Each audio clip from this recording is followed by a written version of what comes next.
नदी के किनारे एक चिड़िया का जोड़ा अपने प्यारे से बच्चे के साथ रहता था, पर वह बहुत ही गरीब थे।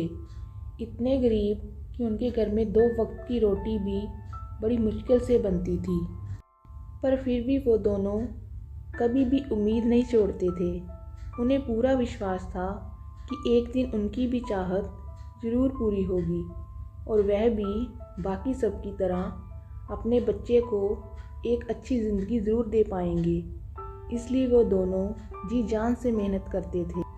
एक दिन जब वो दोनों काम की तलाश में निकलते हैं तो उन्हें रास्ते में एक चमकता हुआ मोती दिखाई पड़ता है, जिसे देखकर वो दोनों एक दूसरे से कहते हैं कि जरूर ये मोती किसी से गलती से जहाँ गिर गया है। चलो आसपास देखते हैं, शायद कोई मिल जाए। पर उन्हें दूर दूर तक कोई भी दिखाई नहीं देता। फिर वो दोनों मोती को उठाकर घर ले आते हैं। घर आने के बाद चिड़ा चिड़िया से कहता है, जरा देखो तो कितना सुंदर मोती है।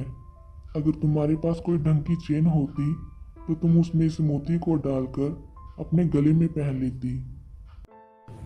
अरे कोई बात नहीं, आप तुम ऐसे उदास मत हो। वैसे भी तुम मुझे बात अच्छे से जानते हो कि मुझे गहने पहनने का कोई खास शौक तो है नहीं, तो इसलिए मैं इस मोती को ऐसे ही संभाल कर रख लेती हूँ। ठीक है, जैसी तुम्हारी मर्जी। फिर वो दोनों बैठकर आपस में बातें करने लगते हैं कि पता नहीं कल काम मिलेगा कि नहीं। ऐसे ही बातें करते करते वो सो जाते हैं। फिर अगली सुबह जब वो दोनों उठते हैं तो उन्हें अपने पास एक सोने का मोती पड़ा हुआ मिलता है, जिसे देखकर चिड़ा चिड़िया से कहता है, अरे देखो तो, ये मोती दिखने में काफी महंगा लगता है, पर ये हमारे घर में आया कैसे? तभी चिड़िया चिड़िया से कहती है, जरा इसे गौर से देखो, जो बिल्कुल उसी मोती के जैसा है जो हमें कल मिला था। चिड़िया के इतना कहते ही वो दोनों समझ जाते हैं कि जो मोती उन्हें कल मिला था वो कोई साधारण मोती नहीं है, बल्कि एक जादुई मोती है। फिर ऐसे ही हर रोज़ उन्हें एक सोने का मोती मिलने लगता है, जिससे उनकी ज़िंदगी काफ़ी खुशहाल हो जाती है। फिर एक रात जब वो दोनों सो रहे होते हैं तो उन्हें एक आवाज़ सुनाई देती है, जो कि चमकने वाले मोती से आ रही होती है।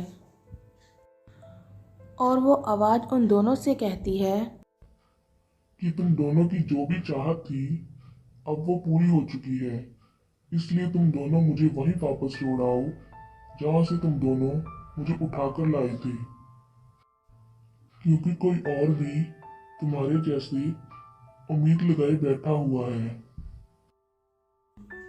फिर अगले दिन वो दोनों उस जादुई मोती को वहीं छोड़ आते हैं जहाँ से वो उन्हें मिला था।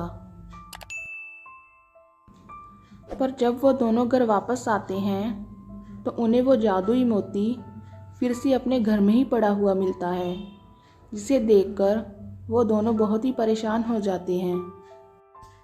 कि तभी जादुई मोती से फिर से आवाज़ आती है, जो उन दोनों को कहती है, मैं तो बस तुम दोनों की परीक्षा ले रहा था।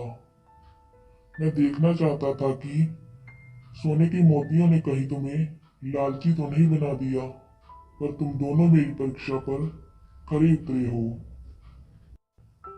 इसलिए मैं तुम्हें वचन देता हूँ, जब भी तुम्हें मेरी जरूरत पड़ेगी मैं तुम्हारी मदद करने के लिए जरूर आऊँगा।